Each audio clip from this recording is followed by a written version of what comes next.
come at this perspective in an informed way because you're actually doing some interesting work. You are serving our government, you are serving our country. So, talk a little bit about that work. And I know you need to make a disclaimer. So, make that disclaimer now. I have to make a disclaimer because I have to sign tons and tons of paperwork about ethics and all this stuff as Yes, so I'm a good. special government employee, which is a euphemism for someone who doesn't get paid. Special government employee who has a top secret security clearance and does cool things and does a lot of work, but doesn't get paid.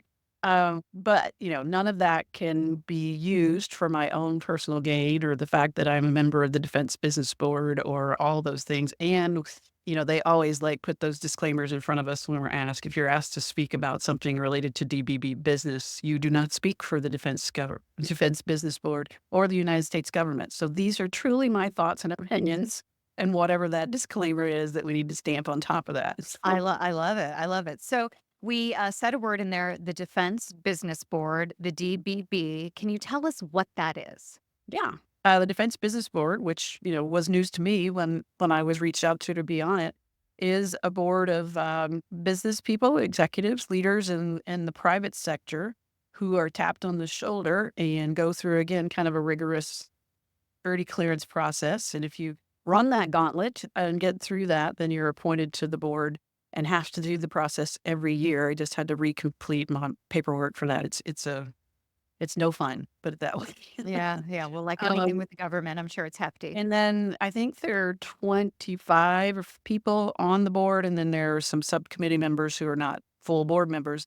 And we actually do work to provide advice, counsel studies. We do studies on business related activities that the Secretary of Defense, Deputy Secretary of Defense ask us to do to help the Defense Department run better. Okay. So you're basically looking and seeking advice from private industry executives on best practices in the business community that maybe they could implement within the Department of Defense that could increase efficiency, improve employee relations, all the things that we in business want to do as well. So Yeah. it's interesting work in the sense that I get both perspectives, as someone who had no government experience. My dad was in the Army and he served during the time of the Korean War, but I wasn't alive. So Speak with many women in my community. I live in Raleigh, North Carolina.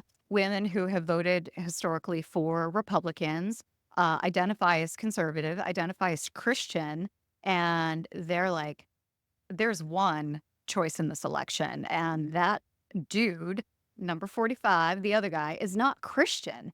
And it's been fascinating. Again, these are women who normally wouldn't talk politics with me, who are saying, I'm a Christian woman and I don't see my values represented.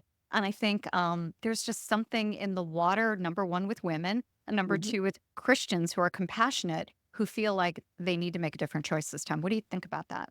Well, I mean, I would consider, I don't know, conservative. I don't even know what that means anymore. So I'm not going to put that label on myself, but definitely Christian. And I'm like you said, or your friends that you're talking to said, there is no clearer choice. Again, I say my prayers at night before I go to sleep. Actually, last night, I'm like, I understand that both of them do not fully embody all of the things that I believe or the Christian principles, but the choice is clear Hmm. on the fact that one is just a completely, what I believe, unchristian approach in the sense of loving others and helping others. And instead of being divisive and othering people and demonizing certain groups of people, whether they vote for you or not, or what color they are, or whether they are originally from here or not, which we are not from here originally. So we're all immigrants, unless you're Native American. Um, so it's just, to me, Billy Graham's granddaughter came out recently, and I don't remember exactly how she said it, but it was basically like, he exudes nothing that we espouse to believe as Christians. So much experience with what it would be like to be a part of the government or the Department of Defense, which includes about 4 million people, 3 million or so service members in the military, and then about 1 million civilian employees that work.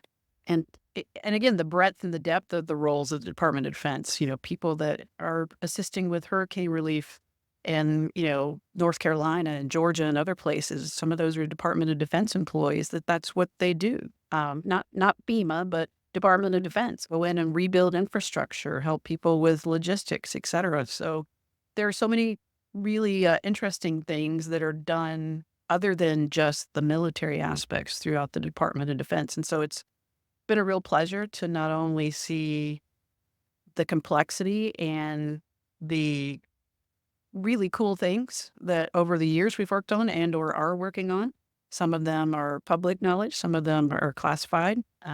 And it's always fun to get to go. They always try to give us some sort of tour when we go for the board meetings or opportunity to see what's going on. And sometimes we went to the National Defense Laboratory. We've gone to the place where the nuclear codes are generated and handed. I got to stand like right next to them. Which give you comfort or not, I don't know. I don't know. I also got to understand how that process works, and it's not just in the hands of one person. So I actually asked a question in the meeting when they had questions. I'm like, we talked about that football. Yeah. Well, benefits to me are get to meet and interact with these cool people and to learn more about how our government works, to see some of the, again, things that I can't talk about that are going on out there. It has, and I've told you this before, and I've told my son this. Working as an executive in the corporate world, I think anybody who's been in a leadership role or executive roles knows what it's like to have all of the information or a lot of information that you're making decisions on that either pre those decisions being communicated or even sometimes afterwards, you can't share with everyone everything that you know behind why the decision is being made. And for a lot of reasons.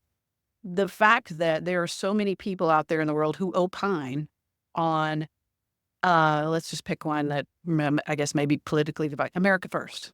Yeah. Be America first. That will never work in today's world because we are so globally interconnected. If we are not actively involved in building relationships with our allies and standing behind them, the world will be chaos in a second. Yeah. And the fact that, okay, we don't, some people say, why are we spending money on, the war in Ukraine when we have America's vets or homeless, et cetera? Well, first of all, the billions of dollars that we are allocating to Ukraine, the most of it is spent here in the U.S. on defense contractors, American jobs, supply chain, et cetera. But we're doing that to defend democracy and the fact that if Ukraine were to fall to Putin's aggression, that impacts the U.S., whether you like to believe that or not. Oh, yeah. The fact that the Middle East is so complex that someone can say, well, we should do this in the war, we should not do this in the world. There are so many moving parts that you and I, and even I, as a person who's had some briefings on these topics, there are people that this is their job to look out for the United States and not only the interests of the United States, but to look out for how we can keep peace in the world.